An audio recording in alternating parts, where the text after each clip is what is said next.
Our Woj's page up, so we are ready to go. Yes, Welcome sir. back, everybody. Shoot Your Shot Podcast, episode 21. 21. We old enough to drink now. Yes, sir. Free agent. We'll call it the free agency special, whatever you want to call it. We talking all NBA free agency, all the signings, all the trades that have happened in the past 24 hours. We've had a lot going on. First, we want to announce after this week, for about a month or so, we will be going down to only one episode a month, a week. We'll be doing every Thursday, 6 p.m. for about a month. What's good, King Vic? Glad you're here. Always here. Dedicated fan right there. Yes, sir. What's up? So we will be going on only Thursdays for about a month. Vic's work schedule switched it up on him a little bit, so he's not going. He was not going to be here. So rather than doing a bunch of shows without him, we decided other than this week, really the news will be kind of slow with sports because not a lot's going on. So just be prepared for that. Again, every Thursday, 6 o'clock going forward after this week. So there's that. Another reminder for all of you who have not, if you have not already, make sure you go to the pinned post on the group, Facebook group, and vote for who you think has the best all-time NFL team. The current standings right now, Joe's up with 14 votes. I'm in second place with 12 votes, and Vic is in last place with 2 votes, and they are both him. So it is a close battle up top, not so close down at the bottom. So Pretty lonely down there. Yeah, please make sure you go. Check out our squads, vote one way or another, and if you vote, you might get chose to pick your own squad to go up against eventually our winner, whether that's me or Joe.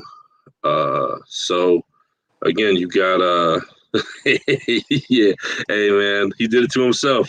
I mean, what more can you say? Is that bad karma? He came out hot shitting on my squad, and that karma came back and bit him in the ass. I guess, I don't know, but I didn't think he was going to be that crazy that he was going to get no votes. But again, make sure you go vote. Voting will end on Thursday, so we're going to end it 6 o'clock on the dot on Thursday, right before we go on. All 3 of us will be on Thursday, so y'all get to hear from Vic himself and his explanation on why he thinks y'all not voting for him.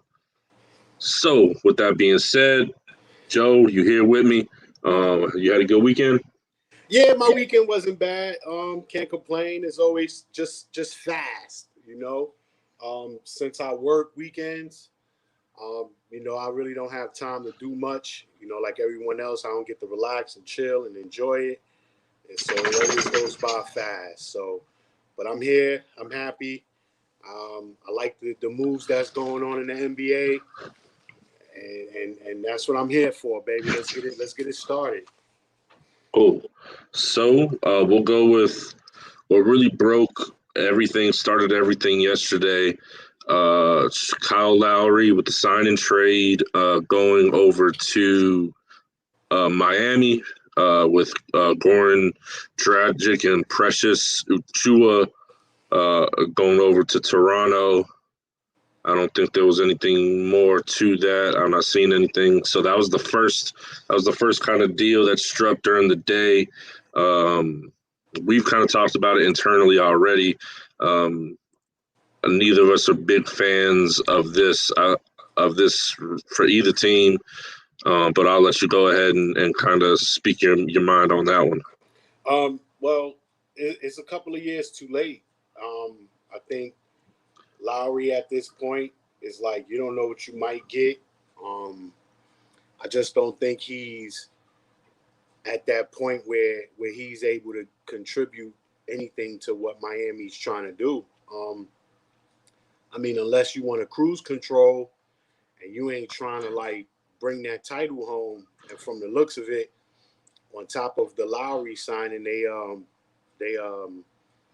gave Duncan Robinson like a 5-year, $90 million. So I didn't way too much money. Right, way too much. I didn't understand that either. So I don't know. 5 years, $90 million for Duncan Robinson to Miami. Duncan Robinson, the most for undrafted player. You know what I'm saying? So, and before we go forward, let me just say, we might shit on a couple of these deals, but at the end of the day, we happy for anybody getting money. So although we may shit on some of these deals, shout outs to all these dudes getting money and earning their paycheck. So let's get that out the way. Yeah, definitely. I have no problem with the player getting the money. I have a problem with the team, giving up that money, and that's the reason why they're not winning. Like, if you looking to win, you got to put the best team, possibly together. And when you give a player that's not worth it a contract like that, it kind of stifles your team, I'll dig into that later when we talk about the Trae Young deal. But as far as Miami goes, I just feel like they needed more. They needed to speed up a little bit. Their game is a little too slow for the NBA.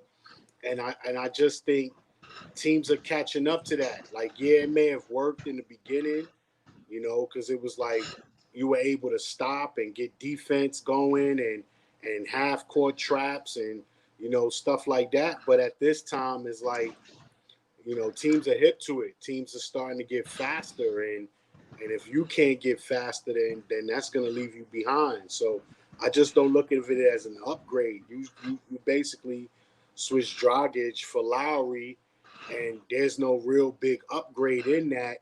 Maybe IQ wise, Lowry is slightly smarter, but as far as like scoring ability and being able to control and take over a game, Dragic may have a slight edge above him. But we'll see. We'll see what they got going on. And I don't know. I kind of have a issue with them losing who they lost to the Lakers, Kendrick Nunn. They lost Kendrick Nunn to the Lakers. I look at that as like a bigger piece than getting Lowry and then of course giving Duncan Robinson $90 million and Jimmy Butler $180 something million. Like, those are just two bad deals. I don't see them doing anything for 4 years. Yeah, I agree. I think this move for both teams was a very lateral move.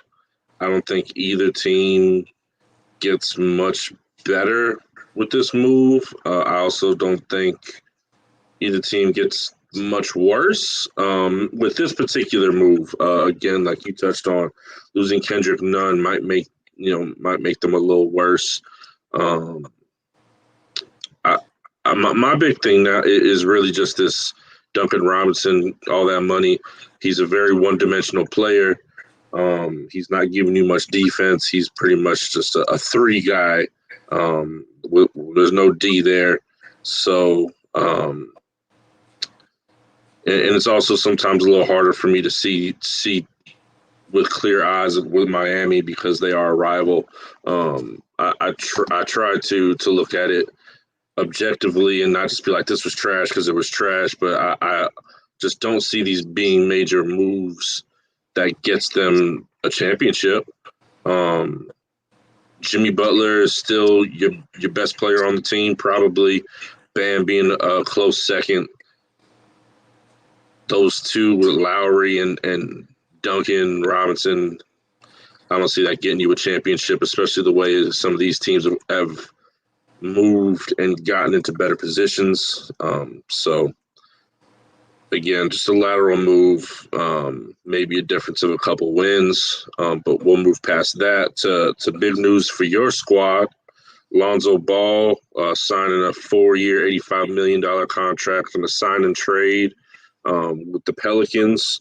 They're not telling me on here who they traded over. I'm sure you know who the Bulls sent over for Lonzo, but nope, nobody major. Sadaransky and I believe another bench player, and then a draft pick, I believe.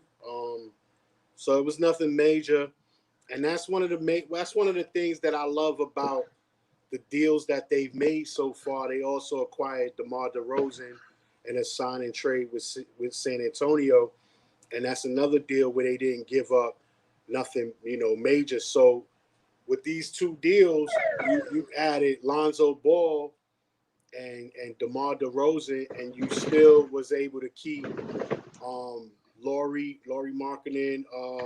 You was able to keep Kobe White. So it's like we still got a few pieces to go on the bench. Now, I would love for us to add a decent center. I kind of wanted Drummond before he did a stupid move and signed a 1-year deal with Philly. I don't know why. I would have loved for him to come to Chicago because that's probably what we're missing. Some interior defense, someone that's going to protect the rim, grab rebounds. But I would love to get like a Boogie Cousins, if you know what I'm saying. He's out there. I know he's not going to be too expensive, and he'll come and do exactly what you need. He's not going to come wanting to take 16 to 20 shots a game.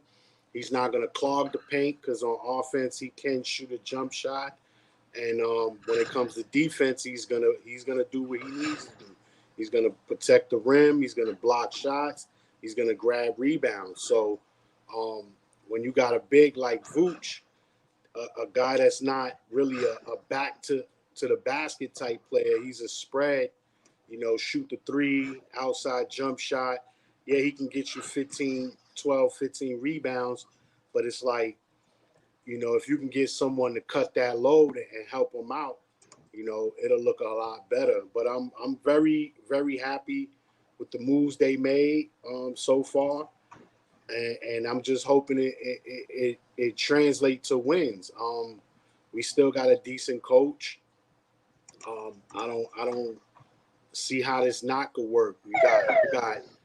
You got four guys that give you something different. Ain't none of them are ball hogs. None of them have egos. You got four guys that mix together well. You got Lonzo who can dish the ball and read defense, and he's also a great defender. That's what he brings to the table. You got Levine, which is pretty much your main scorer, and the rest of the team pretty much knows that. And then you got Vooch, another guy that can pretty much go out there and give you 30 points any night, but he's not a ball hog. He can get you to 30 points on 12, 15 shots. It's not like he needs 25, 30 shots to get you that. Then you got DeMar DeRozan, who I'm pretty sure is just going to say, you know what, I'll fall in line. He's the third option. He can give you 17, 18, 20 points real quick. And the biggest key is when one of them go to the bench, you still got another guy there to carry that load. When you want to sit Levine down, you got DeMar DeRozan there that's like, hey, all right, I'll take over. You know what I'm saying? He loves to play off the ball, and even as a point forward, he can play. But he loves to play off the ball, run through screens, mid-range jump shots, catch and shoot. And with a player like Lonzo and Vooch on the floor with him, it creates tons of space. It creates tons of opportunities. So this is a well put together squad right now. If they can just, add a certain big that can give them that defensive presence in the inside, then it'll all be put together nicely. yeah, I think I won't spend too much time on it because I think you hit it all right on the nose. I agree with pretty much everything you said. They could definitely use a big man, but I mean overall, like you said, they didn't give up much. So you're in a good situation because you didn't sacrifice a lot and you brought on way more than you gave up. Biggest player you might have gave up was Thaddeus Young, maybe.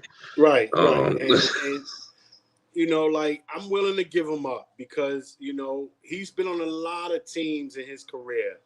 Yeah. And, it's not like he's a difference maker. It's not like he comes to a team and you guys are automatically winners. You're not building around him. He's pretty much a bench guy right now. So it's not like, I'm hurting by giving him up. The fact that we still got Laurie and Kobe White, I feel if those guys can, run the second unit, then we in a great spot. We're in a great spot. So next up was two re-signings for my squad, the Knicks. They re-signed Alex Burke to 3 years, $30 million, and they re-signed Nerlens Noel, 3 years, $32 million. To the average everyday NBA fan, this might look like nothing big, nothing splashy, but these were two guys who were very big reasons for our success this past season, and were big re-signings because I know, especially Noel, there was a lot of teams looking at him, and what I read early on, a lot more money. So that kind of shows you two things. One main thing is that players are willing to come back. They see that we're a different franchise than what we've been in the past as far as ownership and general management. So we're a team worth sticking with. We're a team that has a future for once rather than chasing a future like we usually are. Right. So I like both of these signings. Two under-the-radar guys who, straight up earn these contracts. We signed these guys on one-year deals and said earn it, and they earned it. So I'm very happy bringing both of these guys back. Both of these guys will be key bench players. Noel, hopefully Mitch stays healthy, and Noel can't just come be the backup. That's where he thrived most of the season. As Vic mentioned as well, we re-signed Taj Gibson for another year. He's great as the third center, but as soon as he has to become your second, or like in the playoffs, our first option at center, it is not a good look for us. There is another center we have on the roster, one of the late draft picks that they're saying he's real athletic young cat. I forgot his name, but one of our later draft picks, we picked a center. So that, he probably won't play this year, or, let's be honest, he might not play at all. In the next couple of years, he might just be a trade chip, but I'm hearing good things out of what he brings to the table as well. So, you can only keep re-signing Taj Gibson for so long. So next up, we got Cleveland spending $100 million on Jared Allen for 5 years. I don't get this one. That's a lot of money. I know he's young and promising and all that, but this one is one of the first ones that really, other than Duncan Robinson, just really stood out to me as being a little too much, maybe a little too soon, and really he's not even a difference maker to me yet. So $100 million is kind of a lot, but maybe I'm just an old school head when it comes to the money. How you feel about this one? I think it was a move to be looked at later. Like right now, it doesn't make sense, but in maybe in a few months, when the NBA season starts, by trade deadline, you'll understand it. Because what's going to happen is they did it so that way nobody else can get them. If you pay attention, he is viewed by a lot of teams. Like a lot of teams want him. Like he brings what you need in a center to a table. He's a hell of a defender. He blocks shots. He grabs rebounds. and he scores at an efficient rate. He doesn't need you to draw plays for him to score. So what's going to happen is when you want him, you got to come to us now, and you got to Right. give us what we want. And since his contract is 20 mil, a year, then you're going to have to give us $20 million worth of stuff, which means first round picks and players and all this, that, and the third. So I looked at it as a bargaining chip. I already know they're not going to do nothing with him. That Cleveland team is looking to blow up, what they got going on anyway. They got the Colin Sexton thing going on. They got Garland. They got even Kevin Love is still making 25, 30 mil over there. So, it's like they're going to be a team that's going to, blow things up by the deadline. And that's what this is. It's we got them. You want them. You got to give us what we want if you really want them. So, that's the way I looked at it. Like when I first saw the deal, I admitted it.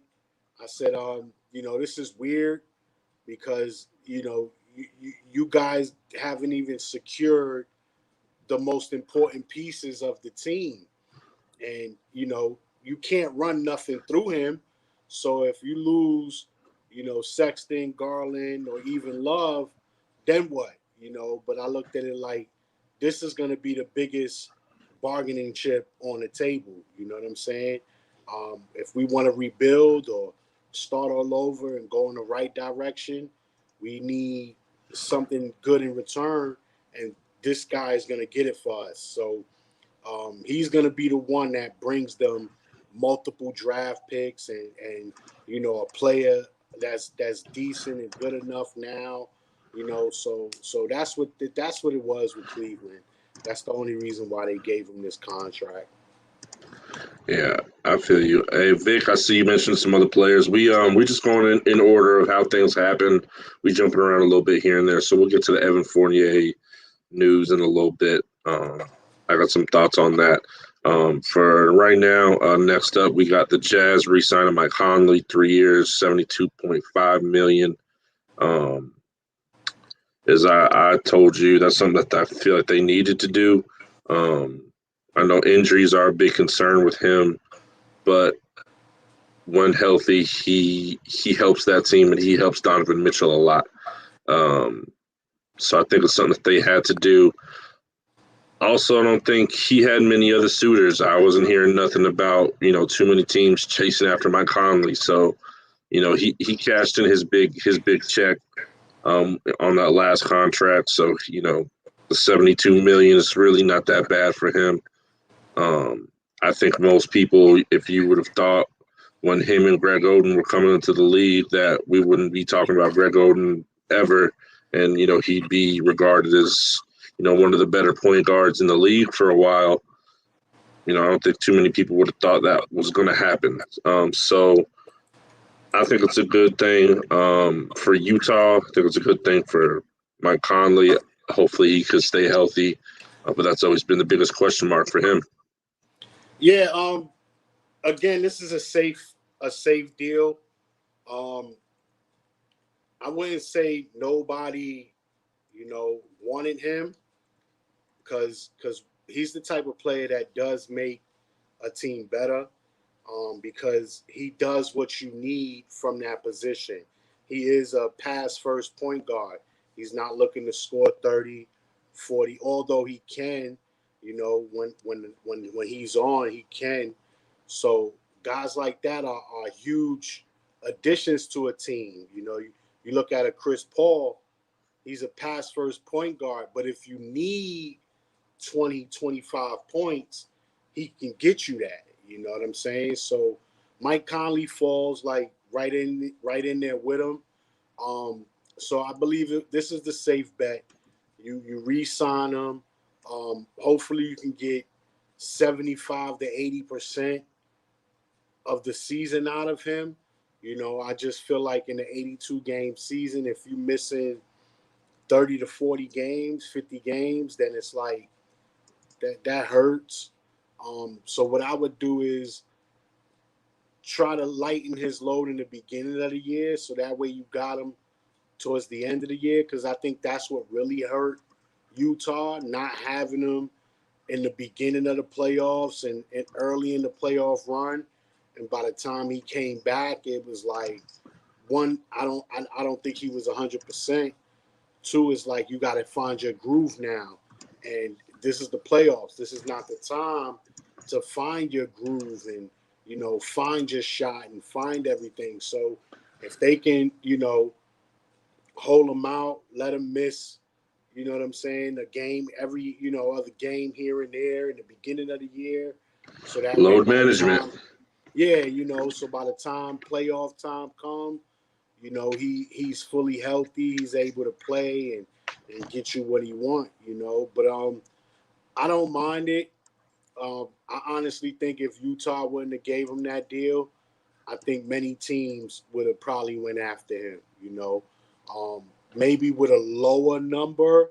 I think Utah probably gave him the most money, but he would have definitely been on a lot of teams' radar if he would have went through day one, day two, day three without getting signed by Utah. Yeah. And what I meant by that was you just didn't hear a lot of news surrounding his name.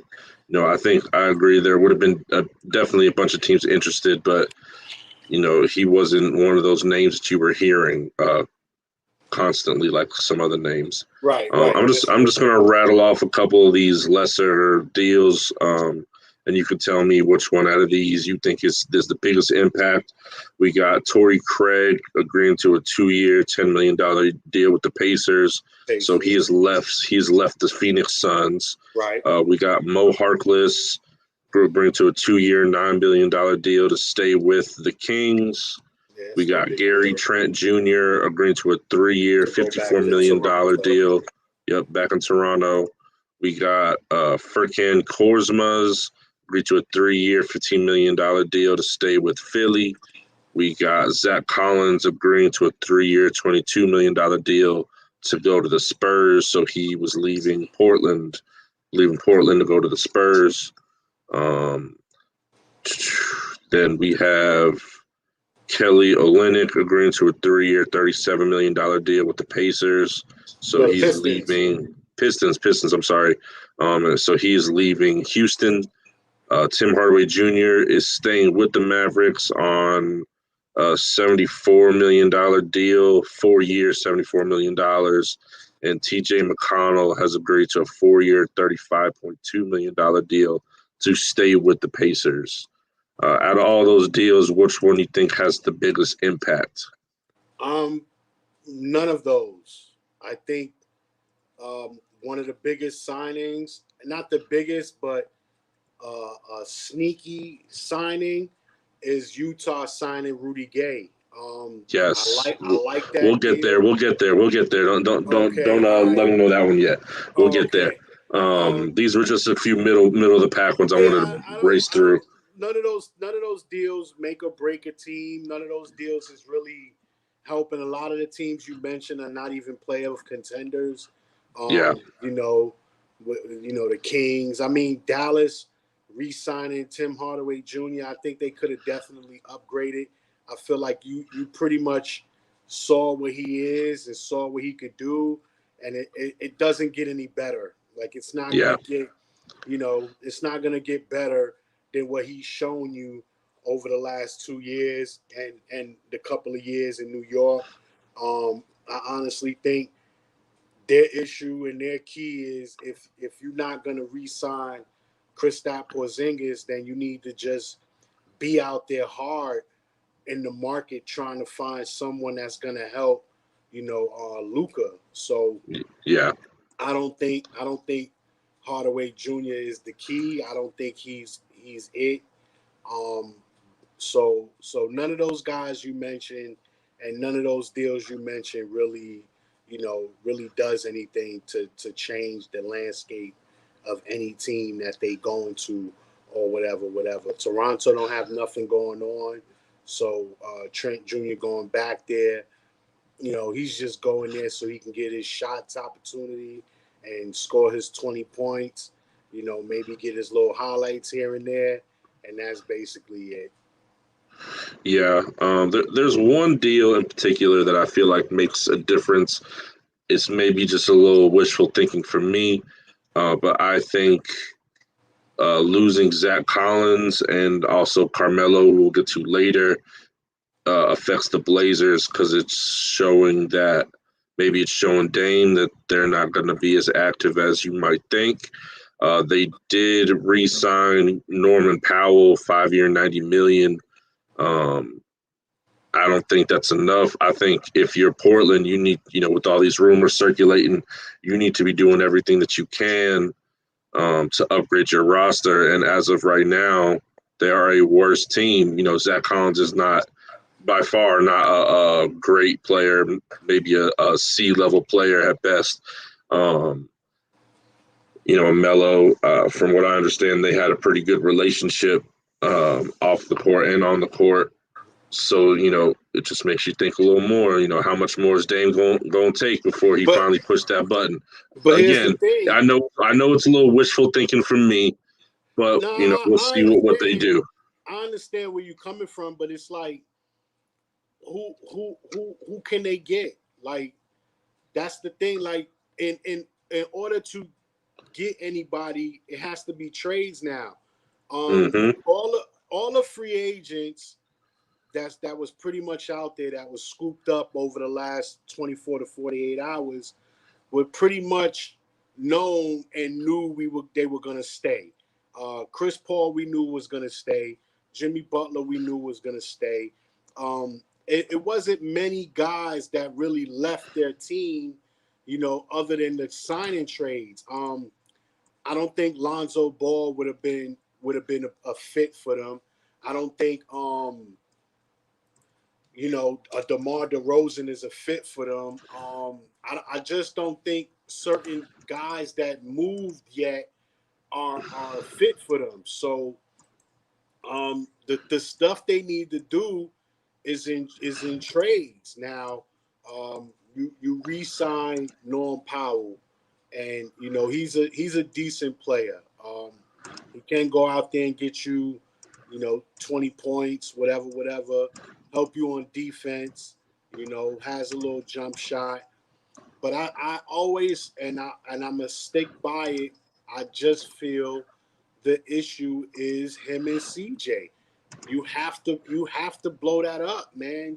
You have to separate them, because this whole notion of them being a Steph Clay 2.0 they not that. So that's where the problem lies. Everyone keep thinking and feeling this dream of them being a Steph Curry, Klay Thompson type duo. That's they not it. You know what I'm saying? I would look at a Bradley Beal, John Wall situation where you got two players that are pretty much damn near the same. And yeah, we may look good at the end of the night with 30 points apiece, but we fight over the ball 90% of the time. And you can't have that. And that's what's wrong with Portland. Yeah, they finished with 50 wins and 48 wins and the third seed or fourth seed, and they in the playoffs. But come playoff time, teams know this. It's different in the regular season because you playing a different team every night. But in the playoffs, when it's me versus you for 7 games, I can lock in on what I'm doing defensively. I don't have to worry about a change every night. Every night is the same guy. So what I'm going to do is I'm going to double one and force you to go the other way. And what's going to happen is y'all going to fight with each other. Dame is going to get upset that he's not getting the touches and he's not getting the shots and he's not scoring, and then vice versa. I'm a double Dame and force CJ, and Dame going to complain, or I'm a double CJ and force Dame, and CJ going to complain. So at the end of the day, you have to split that. You have to get rid of one or the other. Whether you get rid of Dame and keep CJ, or get rid of CJ and keep Dame, you have to get rid of one of them because together it's just not gonna work. And I don't know how many years they gotta keep doing this in order for them to see that it doesn't work. These two guys just doesn't work. I'm not calling them bad players, and I'm not saying one is, yeah, of course people gonna feel CJ is the lesser of the two. Dame is better, but we don't know that. You know what I'm saying? Because them games where Dame is gone and CJ got to do it, he goes out there and scores 35, 40 points easy like it's nothing. You know what I'm saying? So I don't know. But at the end of the day, you got to get rid of one of them, man. They can't coexist together. They're not. So I was gonna wait. I was gonna wait till the end to sort of ask this, but I'll ask you now. Before the season starts, is Dame Lillard traded, and who you think he ends up, or where do you think he ends up? I personally, I don't think he is because I just think Portland is stubborn. They're a stubborn team. They kind of like remind me of the Detroit Lions of the NBA. Like they stubborn. Like you signed your deal, you got to live up to it. You got to stay here now. If you want out, you wait until your contract is over, and pretty much it. That's why LaMarcus Aldridge left. Like he waited till he hit free agency. He didn't listen to what Portland had to say or what Portland was offering. It's like, yo, I've heard it all before, man. You guys have sung me this song for too long, and I'm tired of hearing it, and I'm out. So, at the end of the day, look at what Philly wants for Ben Simmons. Just imagine what Portland is gonna want for Damian Lillard. Right. You know what I'm saying? Like, yo, I already know this guy can change your franchise. Especially seeing that unless it's a lesser team, unless it's a lesser team to where they not, like a Sacramento or New Orleans that ain't doing nothing, ain't going nowhere. Like Portland is not gonna give him up to the Lakers or the Clippers or unless they getting something in return. If the Clippers wanted Damian Lillard, you got to give us Paul George, Reggie Jackson, and a couple of other pieces and some draft picks. Like we want it all. To the point where it's just gonna be Kawhi Leonard and Damian Lillard, and you start with that. Yeah. In response to Vic, I don't know if he has a no trade clause, but I mean, at the end of the day, all the rumors are saying that he's going to be the one asking for the trade. They're not going to willingly trade him. It'll be a trade demand. So I don't think we'll have to worry too much about that. So going forward, we don't need got to spend much time on this. Solomon Hill grew to a 1-year deal to go back to Atlanta. I just seen a comment on the IG that said they paid him in weed and food, which I thought was hilarious because that dude is a bum and he definitely blow it down on the low. So there's that. Not too much to really go on. This is breaking news from Woj. Markieff Morris is signing a deal with the Heat, a 1-year deal. So that's a good signing for them. That was the one that was on the Lakers, right? I don't remember. I can never keep up. I think Marcus. Yeah, he was on the Lakers. He was the one on the Lakers. Okay, all right. So then that just got announced by Woj. So next up, your new boy, Alex Caruso, on a 4-year, $37 million deal from the Lakers to the Chicago Bulls. I think it's hilarious. I think he's one of those, meme god players. All the memes is really the only reason we know this dude's name and the fact that he played with LeBron. But do you think he adds any value to your squad right now, or was Yeah, this just? he's a bench player, man. Like a guy that can come off the bench with energy. You know, he may not be a showstopper, but again, it's something to bolster up that bench. You know what I'm saying?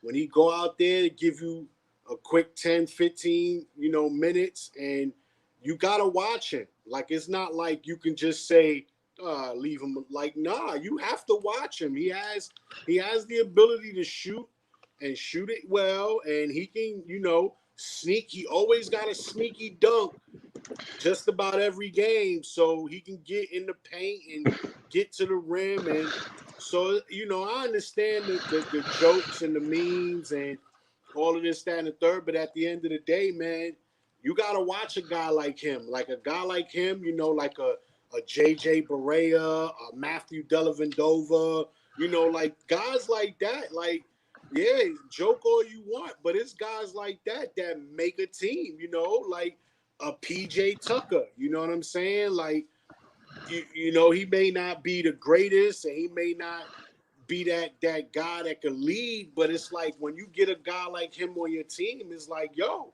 you got to be careful. That one guy can make a difference, So That's the dude that, like, when you playing like AAU basketball as a kid, and you in the warm up lines, and you see this dude, and you like, man, he can't play, and then minute two, he dunk on your center, and you're like, yeah, what? yeah, yeah. Like, nah, what? Right. So you listen, man. You never know. Now, if we was signing him to start and that was all we did, then yeah, I'll be sitting here pissed off. But the fact that we got Lonzo, DeRozan, and him is just like, I already know you coming off the bench, and yeah, if you want to compete for six man, you want to go crazy for six man, go ahead, bro. Do your thing. You know what I'm saying? Do your thing. But I like Yeah, the move. I like what he brings. He's gonna bring energy. He has a mind of a winner. Seeing that they did win the title, he knows what it takes to win, and he knows how to keep the boys in some sort of line. So, take it from there. But I like the move. I like it. so the next big news, Chris Paul, he agreed to a 4-year deal, worth as much as 120 million. A lot of the comments are, man, he not even going to play another 4 years. What are they thinking? Look, when you're the Suns GM, what this man just did for your franchise, you give him whatever the hell he wants, whether he's going What to play another makes 4 years. what makes people think he's not gonna play 4 years? I don't know. I'm just saying what the comments are. There's a bunch of them. He not gonna play another 4 years. He ain't I got don't much get left that. in the tank. I don't understand. It's a lot of, you don't pay 40-year-old 30 million. Um, so a lot of hate on this contract, but again, for what he just did for that franchise, got him to the finals. Yeah, you came up short, but your franchise hasn't even tasted a lick of the finals in how long? So you got to give it to him, whether he plays it or not. He gives you a chance at the end of the day, uh, whether it's regular season or postseason. So I'm not mad at it. Chris Paul, get your money. And Devin Booker is cheering. He is celebrating.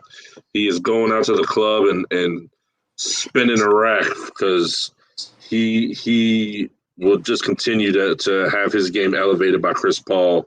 Him and Ayton um, should be very excited about this signing because he's just going to help them elevate their game even more in their young careers. So I think it's a great sign for that team. And I'm a Chris Paul fan, so I can't say anything bad about it. Yeah, I mean, again, like, what is there to be upset about? The People gonna man, hate. People the gonna hate. You know it. man has made every team that he's been on better. He took this Suns team from nothing to something. I mean, the only decline I see is the aggressiveness to score. meaning he doesn't need to anymore. Right. But as far as like, if you give him the ability to score when we need you to score, and that's not every game, then yeah, he can go out there and score. So it's not like, we're gonna say, all right, you can't give us 30 points. You can't give us 30 points a night, but you can give us 20 to 30 points if we need it, and we don't need it every night. We got Booker, we got Ayton, we got other guys that can chip in. So yeah, do we need 10 points in this third quarter real quick? Chris Paul got you. You need 12 points in the fourth quarter to close this gap? Chris Paul got you. Yep. So I don't get this. Oh, he can't. You giving him, like, I don't see it. I don't see it. Especially Lowry pretty much got the same amount of money. And what has Lowry done? You know? Yeah. Well, Lowry got that ring, and to a lot of people, especially these days, that ring is all that matters. People think Rondo's better than Chris Paul. Remember that. I'm not even going to get into that. But so let's keep it moving. Let's keep it moving, because this is actually taking us a lot longer than I thought it would. The Knicks' two biggest signings: Derrick Rose, 3-year, $43 million deal, and Evan Fournier, 4-year, $78 million deal. I am a huge fan of Derrick Rose, always have been. I'm super excited that he is going to be on the Knicks for another 3 years. Maybe he ends up, ending his career with us. That would be a great thing. I think it'd be even better if somehow we could figure out a way to get a ring for him too. The other signing, I'm not so sure about, because we did let Reggie Bullock go. This is an upgrade on offense. He is a better shooter. He can put it on the floor better than Reggie could.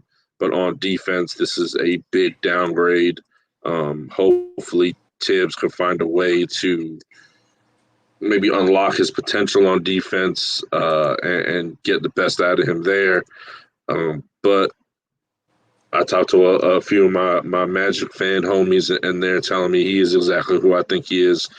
He's a little bit inconsistent. He doesn't play D, but with the offense that we could have, all he really need to do is just stand in that corner and hit open threes. So, if he can average, 15 to 18 on a night-to-night basis, that'll be exactly what we need. So hopefully this signing won't be as bad as I feel like it's going to be. And he's also actually playing really well for France right now. So, what do I know? You got some history as being a D Rose fan. So how are you feeling about him coming back to us for 3 years? Honestly, I wanted him back in Chicago, but I ain't mad at it. Get it where you can. If the Knicks is offering what you want, and you happy there, then go ahead, bro. I'm a big D Rose fan as well. I'm just happy to see him, healthy, staying on the court. I'm glad that he finished the season on the court as opposed to on the sidelines watching. So that's a huge, step up in the right direction. And he's still young. It's not like he 37, 38. You know what I'm saying? He can do these 2-3 years in New York, and if they don't, get him where he want or get him what he need, then he still has another, 3 years to try to go somewhere else, and that could be his ring hunt. But as of right now, I look at it like the Knicks need him, and when you go to a team that needs you, it's better than going to a team that wants you. The Knicks are going to make sure you get the opportunity to play. You're not going to just rot on the bench. You're going to get the ball given to you. You know what I'm saying? So I look at it like, hey, don't be surprised if he's in the lineup, getting the second most shots or the most shots on the team, You know, that wouldn't surprise me, especially seeing how healthy he was last year. And during the playoffs, you see he was the main guy on that roster, you know, on that team. Yeah, You know, he was. they ran the offense through him. Like, so I wouldn't be surprised if they gave that another go, you know what I'm saying? I mean, of course, something like that will happen. You know, at the end of the day, you know, he will sign that 1 year, 1 day, whatever contract with the Bulls and then officially retire. But as of right now, I don't see retirement anywhere near. You know, he got another, 5, 6 years, Yeah, I would say at least 7 years. 5. At least Yeah, 5. exactly. So, you never know. But I'm happy for him. And as far as the Fournier thing goes, I think people are just a little too hard on him. Like, you look at that Orlando team, he wasn't the only one. Like, that team was just bad. Like, they bad. They bad. They were badly put together. They were badly constructed. Nobody played defense. You know what I'm saying? So when it's tough when you ask one guy to do everything. Right. You know what I'm saying? And it's hard on him. It's like, I'm one guy and you want me to do everything. But I'm going to tell you one thing. If a guy can go out there in the NBA game and score 30 to 40 points and shoot over 70% in that game, like, you're not a bum. You know what I'm Right. saying? So I've seen what this guy can do. You know, maybe he's inconsistent, or maybe you're just asking too much out of him. You know what I'm saying? And now that he's Very on the true. Knicks,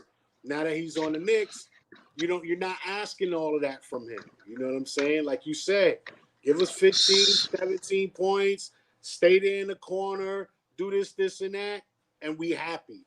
And Yeah. you know what I'm saying? If you asking for that, then I think he can give you that. You know, as far as like, anything else, anything more, I don't think I don't think he can give you that because of pressure. So There's a guy that a lot of my New York Knicks fans out there will remember, Steve Novak. I remember him. Now, granted, Fournier is probably, well, not probably, overall a much better player than Steve Novak is, but us Knicks fans have proven that if you could be that guy who just sits in, finds your spots, and hits that open three, that open big three, talks a little shit, which I know he likes to do, he will fit right in.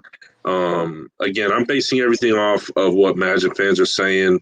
Again, that team wasn't necessarily built top to bottom very well.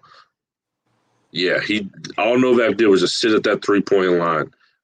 Did the discount double check. So if he could be that same type of guy, and give consistent energy and effort on defense, we will fall in love with him pretty quickly, regardless of what I say or Listen, what anybody says now. I always say wins create the narrative. If the Knicks are winning, nobody's going to complain about his game. Nobody's going to be like, oh, he's a bum, or he's doing this and he's doing that. It's when they start losing. Once the Knicks start losing, that's when it's time to pick whose fault is it that we are losing. Right. And that's when you start to dig and be like, okay, Randall's doing this and this guy's doing that. Look what Fournier's doing. And now you start to dissect what a player is doing to everything. Like, he showered and didn't use a soap I didn't like. So it's his fault. You know what I'm saying? That's right. what happens when you start to lose. So as long as they can keep putting W's in the win column, then everything will be everything. Fournier can average 12 points a game. If those 12 points are equaling victories, then it's like, bro, we ain't mad at that. You know what I'm saying? But when them 12 points is coming in losses, and it's like, oh, man, Fournier only averaging 12, and we lost 8 of the last 10 games, now it's Fournier's fault. But if Fournier scores 12 and you won 8 of the last 10, you're not going to say Fournier the reason you winning. You know what I'm saying? So right. Everything goes based on wins and losses, man. That's the way it works. that controls the narrative. That dictates how we talk about you and how we judge how you playing for the season. So, if the Knicks can win, if the Knicks are winning, then the Fournier sign is going to look great. The Knicks are losing, and they losing bad, or they losing just by the skin of their ass, then it's like everything is going to fall on him. Everything is going to be his fault.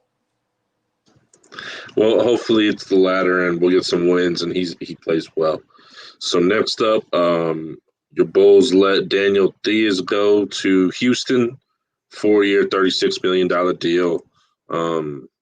We don't got to spend too much time on that. New Orleans doubled up, and they got Devontae Graham from Charlotte, 4 years, $47 million, and your boy Gary Temple. They're not saying how much his deal was worth, but they are both headed to New Orleans.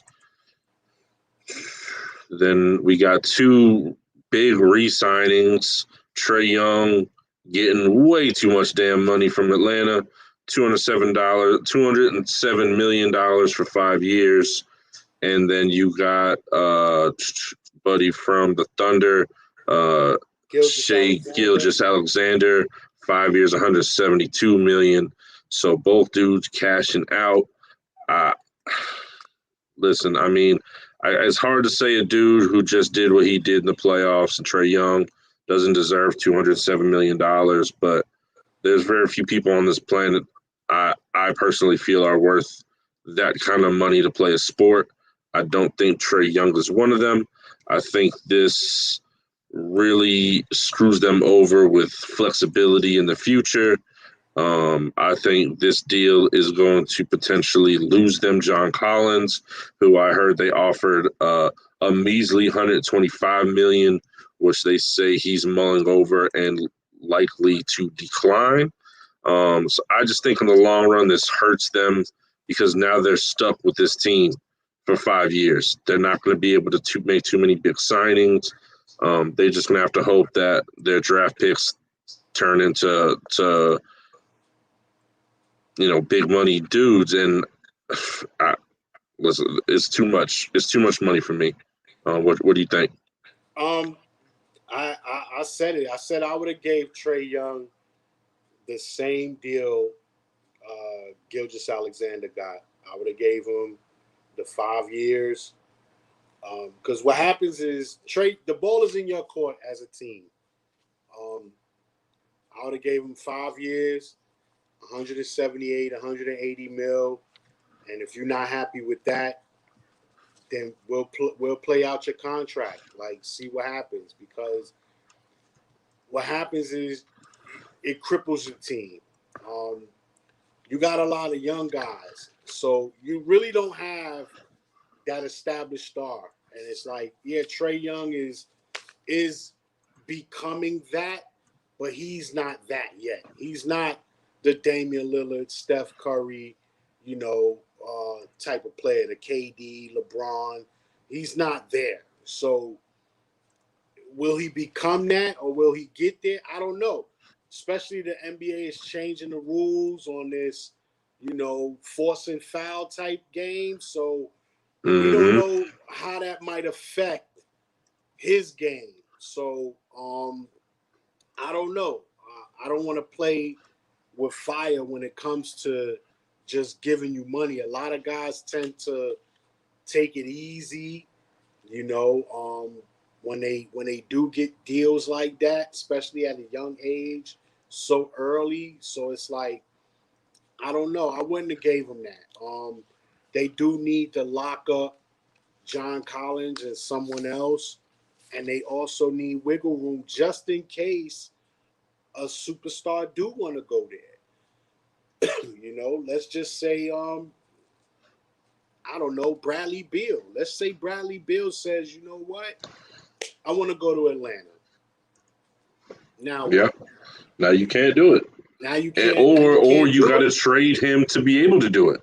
Yeah, no, or you got to trade everyone else and just have Trae Young and Bradley Beal. So it's like, that's not going to work. So, this is a small market team as well. It's not like it's the Knicks or the Lakers or Boston, a major market team where it's generating. You've even said it. You see more opposing fans than Hawks fans at a basketball game. So you're not generating all this money. So yeah, your salary cap may be the same, but you're not trying to go over. You're not trying to pay that luxury tax like a Boston, like a Lakers, like a Knicks.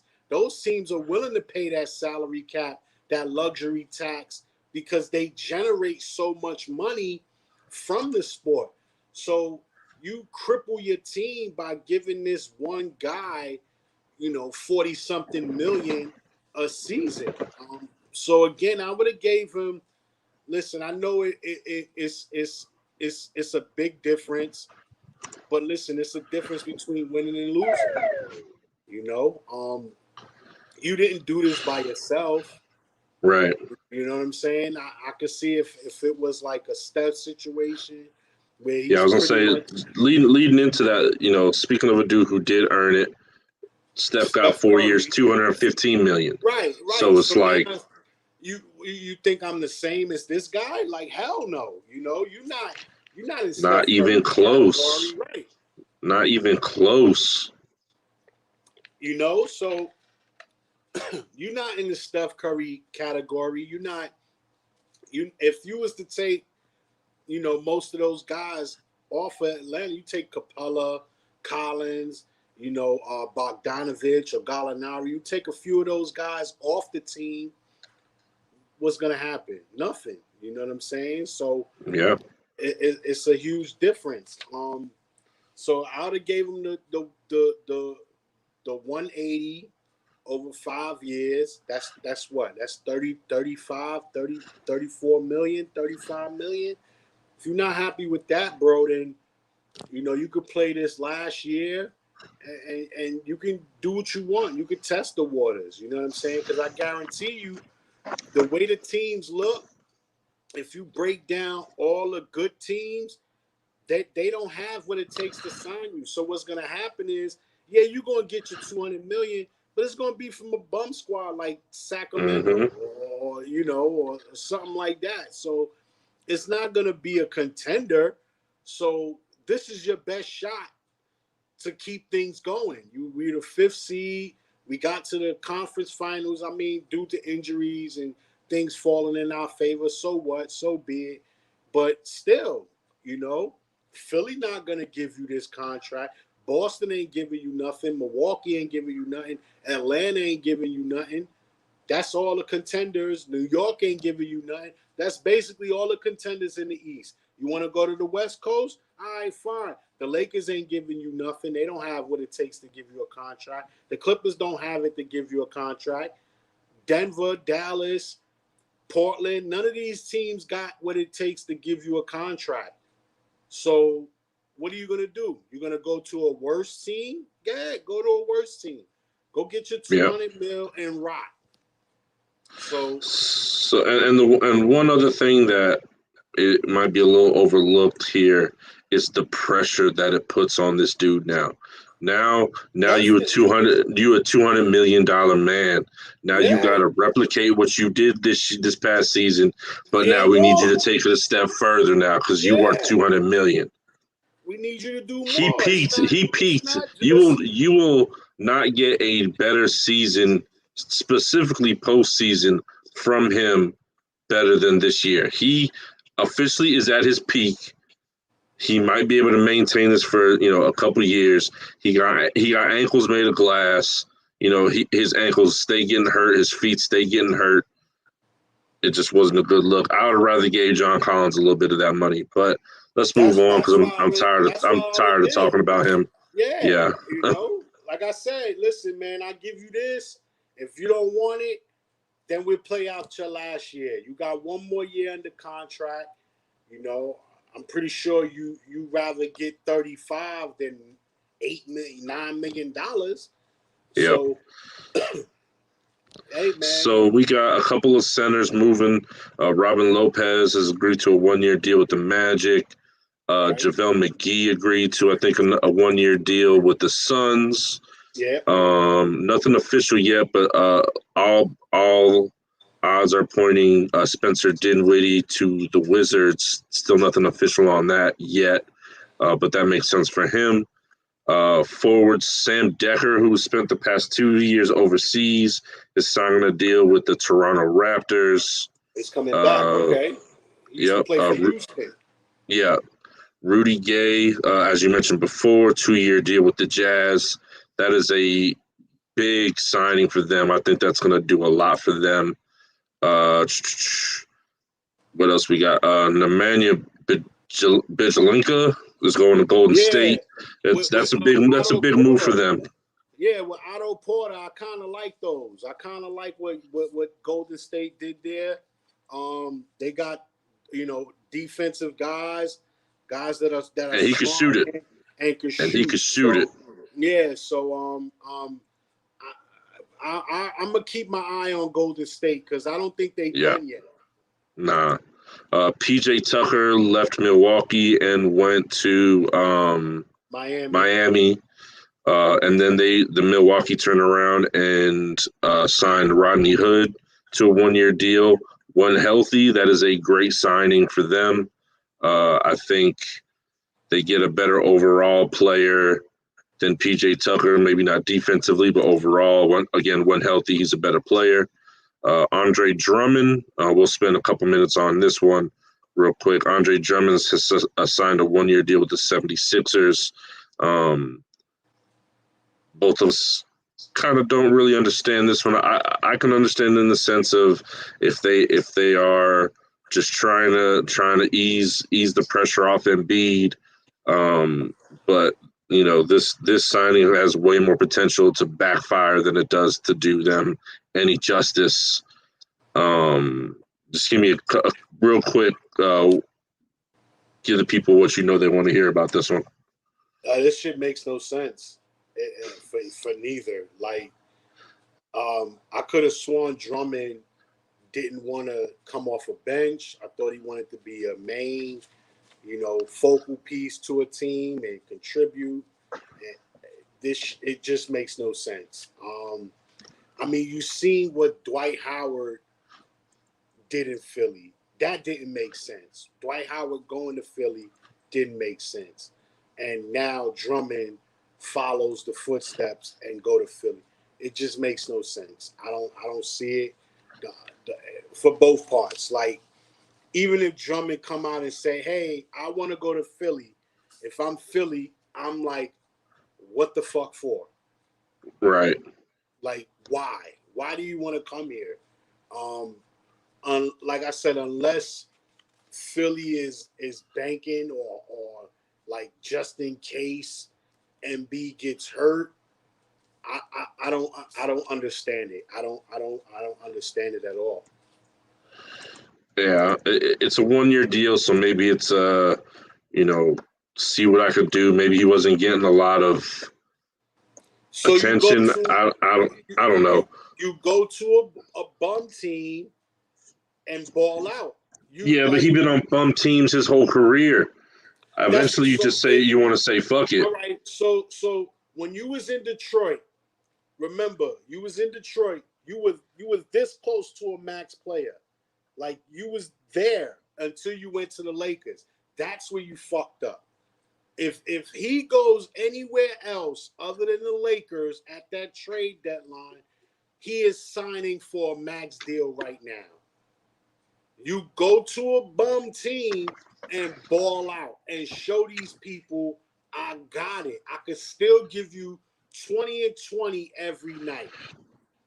Because you're not gonna get the opportunity in Philly. You're not gonna get it. They're not running no offense through you. You're not getting significant minutes.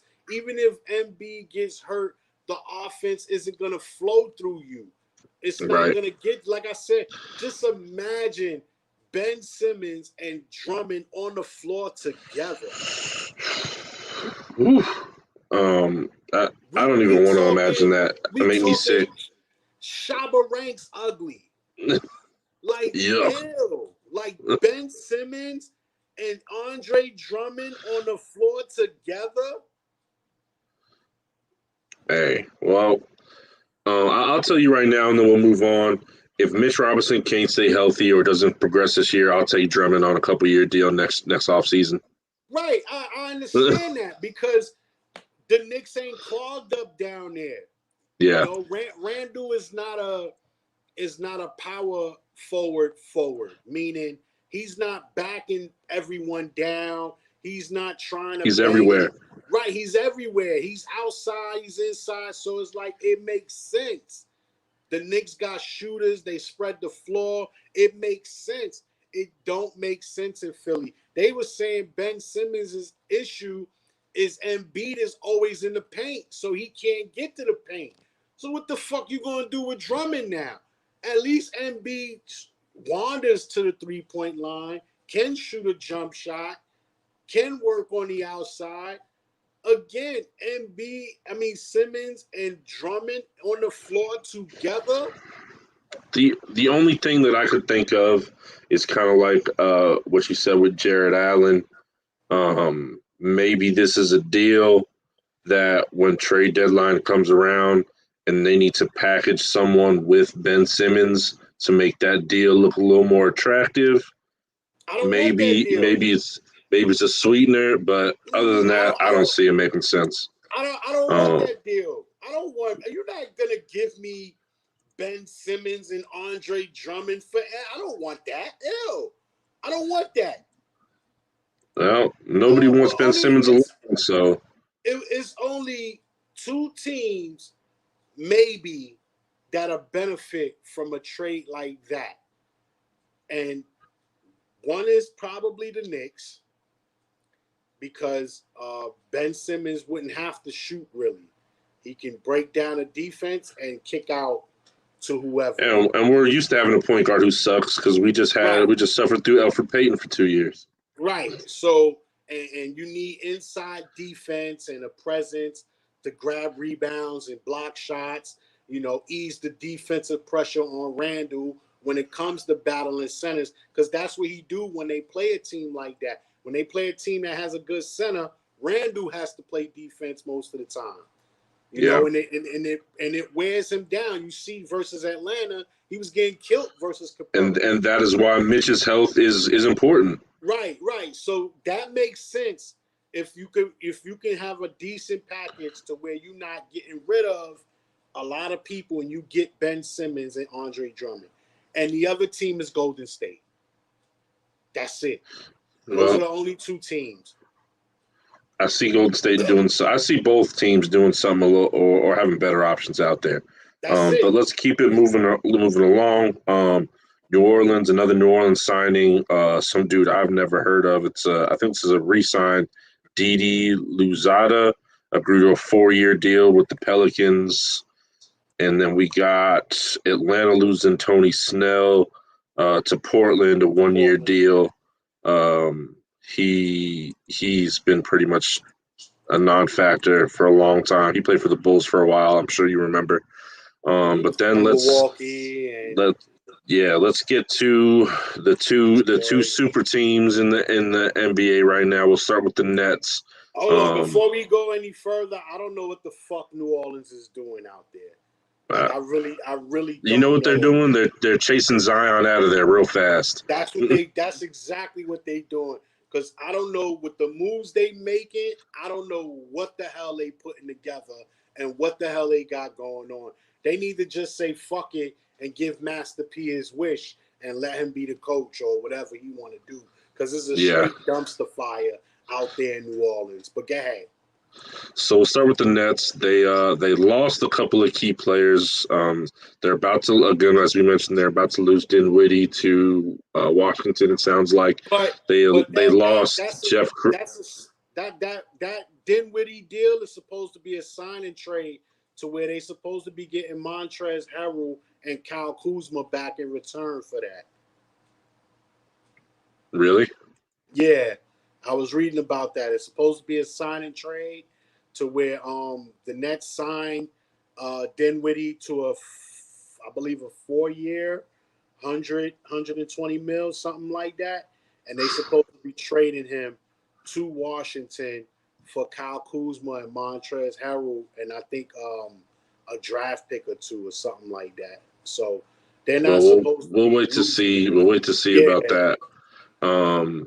They also lost Jeff Green to Denver, which is that's a big signing for Denver. And they lost Shamit as well, and we talked about that already. So they brought in the biggest piece they brought in was Patty Mills, 2-year, $12 million. That'll be a good pickup for when Kyrie inevitably gets hurt. They have a decent backup that they can rely on, which they did not have last year, which hurt them. They brought back Blake Griffin on a 1-year deal. They brought back Bruce Brown. A 2-year deal, I believe. A 1-year deal. Okay. And they brought in James Johnson on a 1-year deal.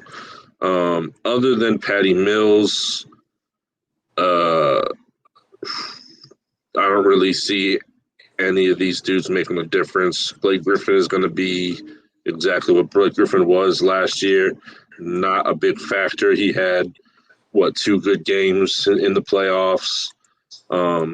So I see Patty Mills being the biggest signing here, but I think losing Jeff Green is going to be a bigger factor than any of these signings are going to be.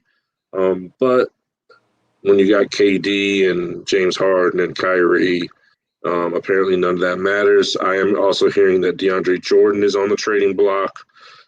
He talked a lot of shit specifically to Knicks fans when he signed with Brooklyn. So at this point, it's kind of funny to me because he did leave us to go sign with Brooklyn, and he talked a lot of shit. So it's funny to me that he's on the edge of the bench, and his career is pretty much over at this point. So karma's a bitch, DeAndre Jordan. How you feel about these signings? You think any of these make a huge difference for the Nets? Well, the Nets is the Nets. Yeah. It all revolves around the 3 pieces: Harden, Durant, and Kyrie. If they can stay healthy, if they can stay on the court, then me and you can fill out the roster, and they'll still be. Hey, I will come in on a vet minimum. Yeah, like they'll still be a contender. So, they're filling things out. I do feel if the Dinwiddie deal is true and they were to get Harrell and Kuzma in return, then that'll help them out a lot. But again, health is going to be the main factor when it comes to the Nets. So, losing Jeff Green is a big key, but it's like you mentioned Blake Griffin only having 2 good playoff games. How many did Jeff Green have? 1. So it's not. Yeah, but that's the thing. You bringing in Blake Griffin to make a difference day to day. You're not bringing in Jeff Green to make that kind of a difference day to day. I don't think so. I think you keeping Blake Griffin to pretty much do the same shit Blake Griffin was doing, which is chipping when you can, grab rebounds, shit like that. And I think, like I said, if the Dinwiddie deal is true, now you bring Harrell and Kuzma in, and Harrell will take the low, and Blake Griffin will kind of like, back him up, and when come playoff time, now that's when you may ask Blake to step in and do a little more than whatever. But I don't have no problems with that.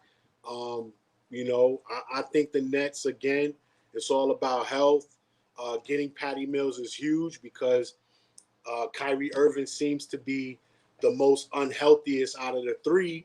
And if he is to miss 20 to 30 games, Patty Mills can definitely get in there. And I'm not saying he can score 30, 40 points, but he can definitely hit the open jump shot, hit an open 3, control the tempo, pass the ball, things of that sort. And he plays defense. He's a scrappy guy. He's all over the place. So, that's a big signing.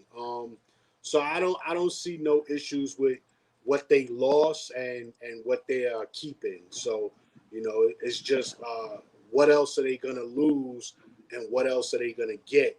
That's what's going to make or break them.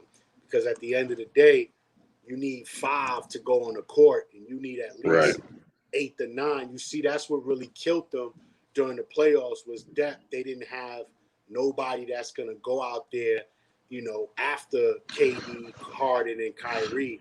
And that's why I say Patty is such a big signing, because you can rely on him to run your offense in the absence of Kyrie. Right, definitely. So, and if Kyrie is healthy, Patty can go out there and he could do both. Although he is a small guy at 6'2" or something like that, he can definitely be out there with Harden and KD, or be out there with Kyrie and Harden or KD. So he's a mix and match kind of guy, to where Kyrie can break defensive down and Patty Mills is there in the corner, and that's a guy you can't just leave wide open. So, that is definitely a good pickup. And I like the Bruce Brown re-signing, because he's another guy. He's sneaky. He may get in his head sometimes and think, he Jordan, but hey, sometimes you want that out of a guy. You want that confidence, you know what I'm saying, and that type of play out of someone. So, again, I like what they got so far. It's just I hope they don't lose a lot more, because they lose a lot more than they get, then that's going to hurt them. I agree. So we're going to end off with your favorite squad and your favorite players team, the Los Angeles Lakers and LeBron James. They signed Dwight Howard to a year. They signed Carmelo Anthony, my dog Carmelo Anthony, to a 1 year. They signed Trevor Ariza to a 1 year. They signed Malik Monk to a 1 year, I believe. Double check that. They're not even saying yet. They re-signed Horton Tucker, and they signed Kendrick Nunn to a 2-year deal. So pretty much what it sounds like, or what it seems like, is they pretty much blew up the entire team that they had and said, fuck it, let's re-up and try with a whole nother squad. Do you think this team has what it takes to get it done, or is it one of those, and the Lakers are kind of almost famous for these experiments now, when they did it with Karl Malone and Gary Payton, and that failed, and then they try to do it with Steve Nash and Dwight Howard the first time around, and that failed. Do you think it's in that kind of route, or do you think they actually have a chance to do something? All right, can you guess what I'm doing?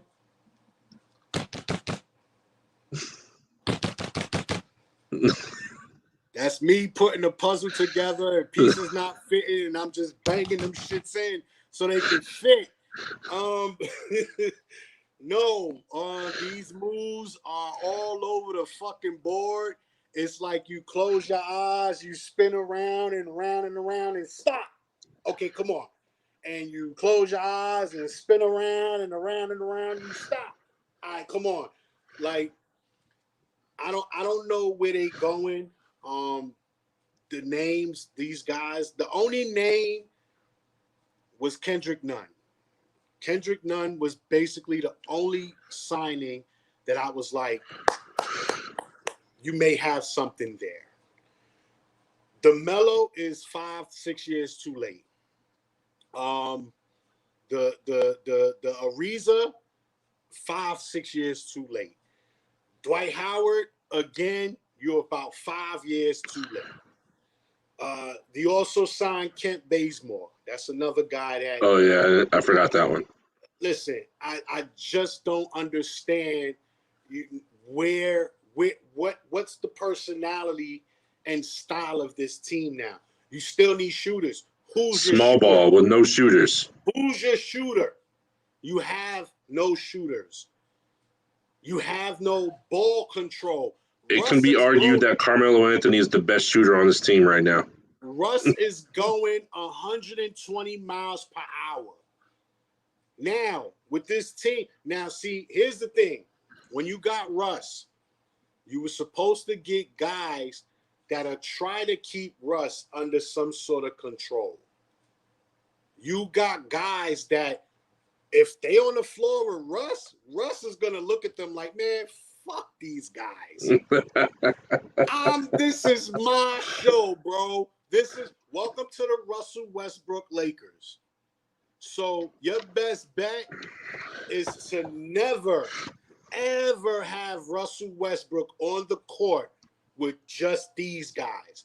You better have LeBron or Davis on the floor at all times with Russell Westbrook. Because if Russell Westbrook is on the court and he's the point guard and he's on the court with Dwight Howard, Carmelo Anthony, Kendrick Nunn, Ariza, who's he passing the ball to?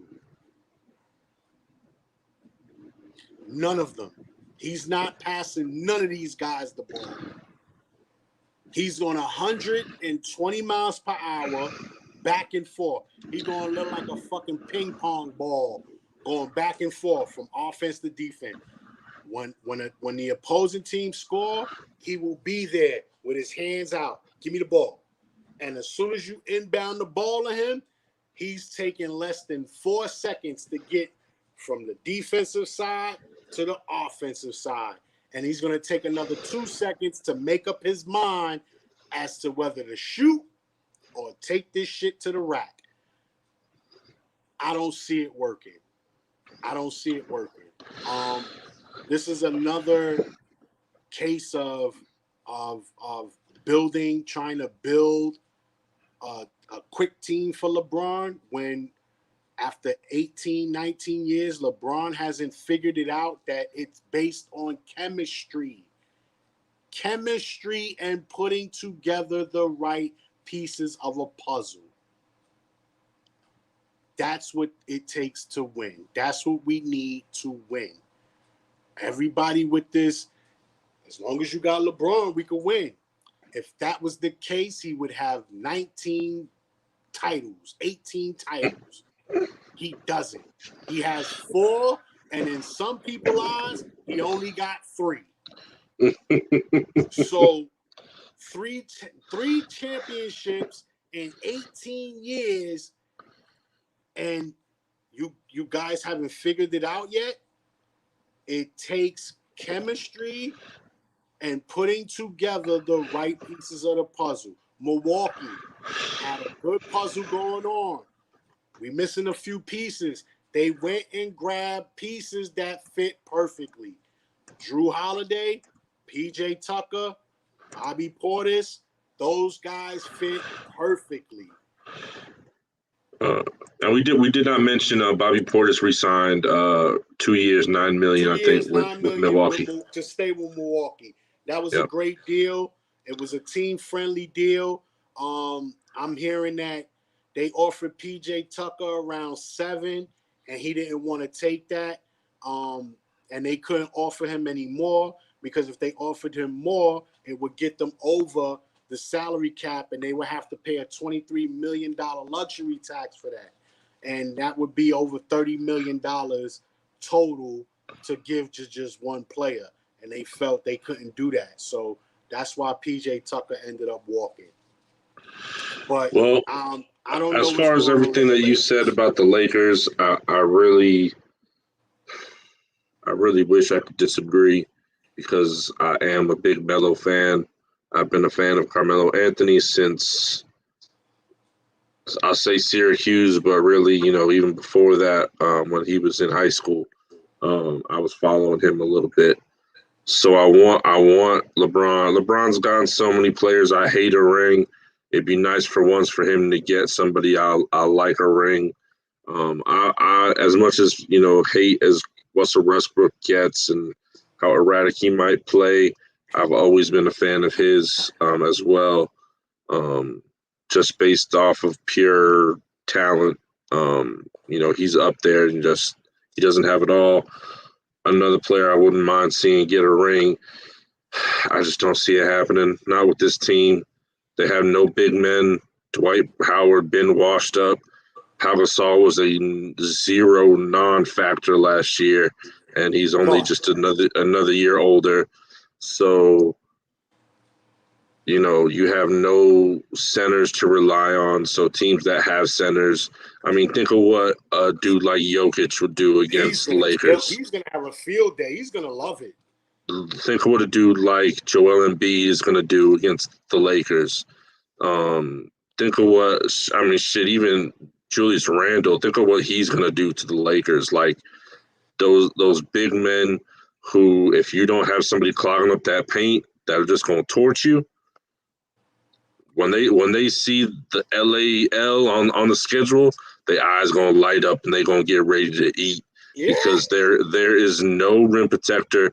I know a lot of people like to think Anthony Davis is some crazy good shot blocker, rim protector. He has not been that in at least 4 years. And when he's tried to be that, he ends up getting hurt. So the idea that you don't have him play center is crazy. He plays center, he not gonna last a month. He gonna be out of there in a month. They have no point guard that can control the pace, that could set anybody up. They have no shooters that could, like we were talking about with Fournier, go sit in the corner, and when we do this pick and roll, you the third option, hit that wide open three if they cover everything else. They don't have that. Malik Monk always seems to get brought up like he's some kind of, next up, and he has done absolutely nothing. For a young player like that to get a 1-year deal shows you exactly what he's amounted to be. Now, maybe that he's on a different team with not as much pressure on to put up points, he'll play better, but I don't see it. Kendrick Nunn, I've honestly not seen him play that much, but to me, he kind of just seems like a little bit better version of Dennis Schroeder. He's not the dude that's going to set you up for big plays. He has not proven to this point where he can play in the clutch time. Not to any fault of his own, but he just hasn't been there. Melo is who he's going to be. He's going to get you that 15, 20. So, it don't add up. It does not seem like it's going to be a cohesive team that's going to have an easy time gelling.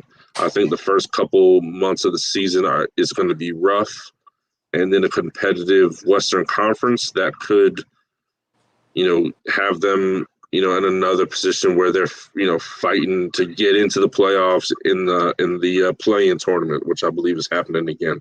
Well, then we don't have to hear LeBron crying and whining about that. And Russell Westbrook, he did absolutely nothing in the play-in tournament. So all in all, it doesn't look good on paper to me for the Lakers. I know a lot of Lakers fans are super excited. Hey, I hope I'm wrong, because again, I would love to see Melo get that ring, regardless of if it's jumping on with LeBron and getting one. There's been plenty of dudes that have done that. So, I won't be too mad at it. As long as my dog gets out with one ring, I'll be happy. So that's pretty much it. There haven't been any. I've been keeping my eye on IG and Twitter, just to see if there's been any new news, updated news, and there has not been. Let me check one more time just in case. See if we have any breaking news. Sorry about that. That's what happens when you're at work. No breaking news. So that pretty much wraps up all the free agency. You might be biased,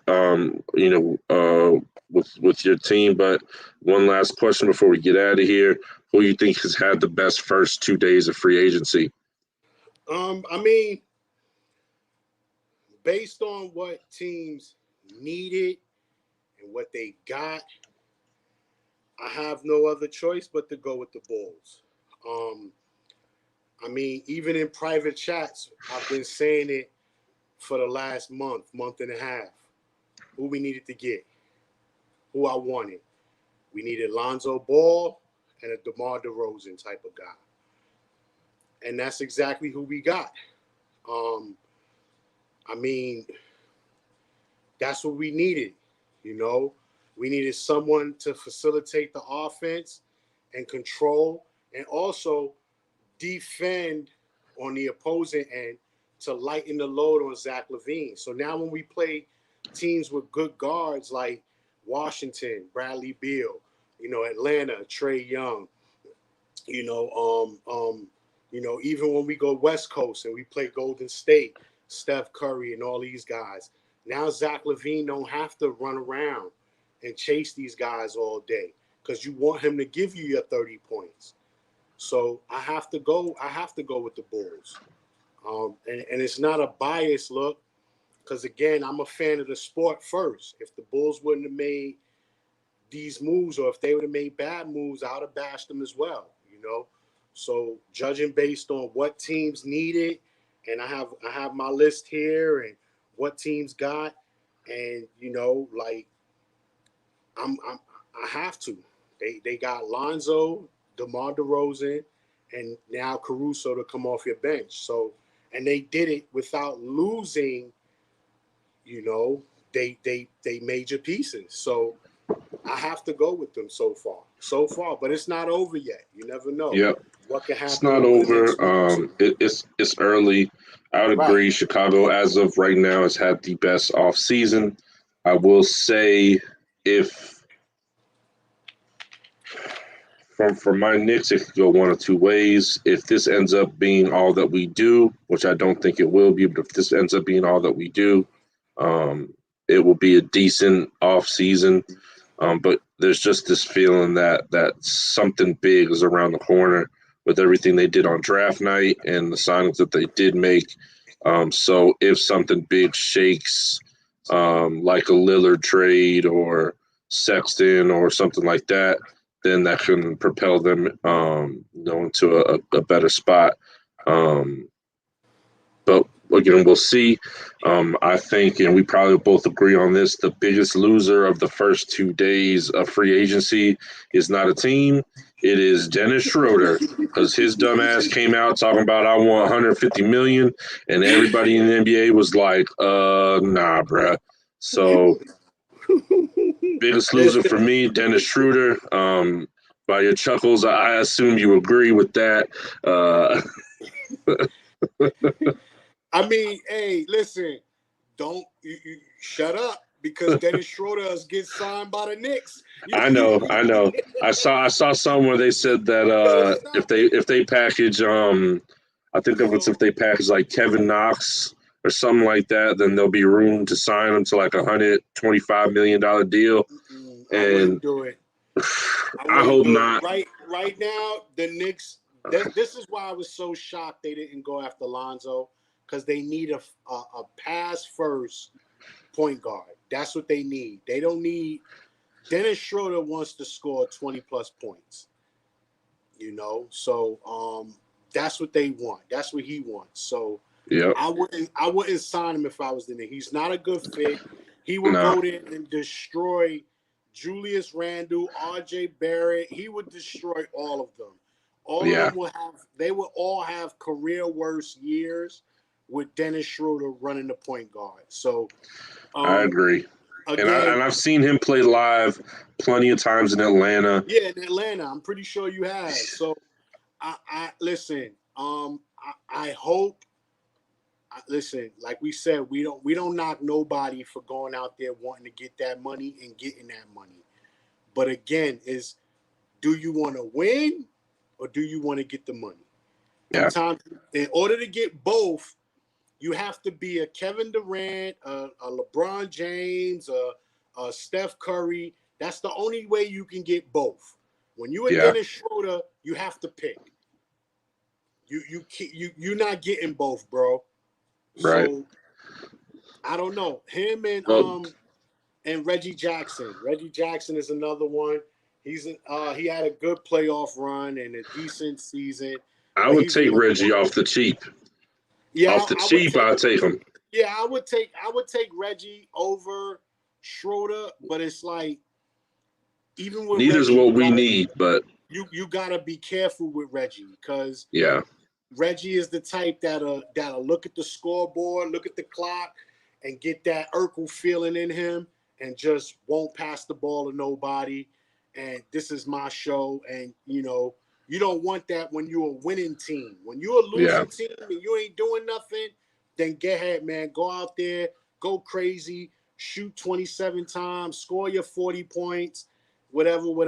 But when you're a winning team and you trying to keep these wins going, Dennis Schroeder and Reggie Jackson will get Tibbs fits, and Tibbs will be ready to kill one of them. Yeah. So, well, with that being said, that has been it. We went a little long today, but there was a lot of news. So we'll see you back on Thursday. Remember, if you have not already, go vote, go vote, go vote. It's right pinned at the top of the Facebook group. Go vote for the greatest NFL team that we picked. It's a close battle between me and Joe. That voting will end at 6 o'clock on Thursday. So go make it happen. Go get me that win. I'm only 2 behind. Get me that W. Three votes is all it'll take. I appreciate everyone that has voted so far. Yes. Thank you for so far keeping me in the lead. I got a slim lead. It's not big, but hey, man, just keep going. I'm a fair guy. If you guys look and you feel his team is better, there's no love lost, man. No hard feelings, man. But just No go out doubt. there and get the vote going on. But my team is better, so Everybody enjoy life. We will catch up with y'all on Thursday. This has been Shoot Your Shot Podcast. Hopefully there'll be some more free agent signings and some big names. Kawhi Leonard's, Dennis Schroeder's, and whoever else that hasn't gotten their time in the sun yet. We'll talk about that. Vic, you mentioned the MLB trade deadline. We didn't talk about it because we wanted to keep this just NBA since so much has happened. But we will touch on that a little bit. It'll be a little late, but we'll touch on it on Thursday. And we out. All right, everyone. Have a good night, man. Thank you for tuning in. Don't forget, go to YouTube, like, subscribe, and share. Everyone have a good night. Peace. Peace.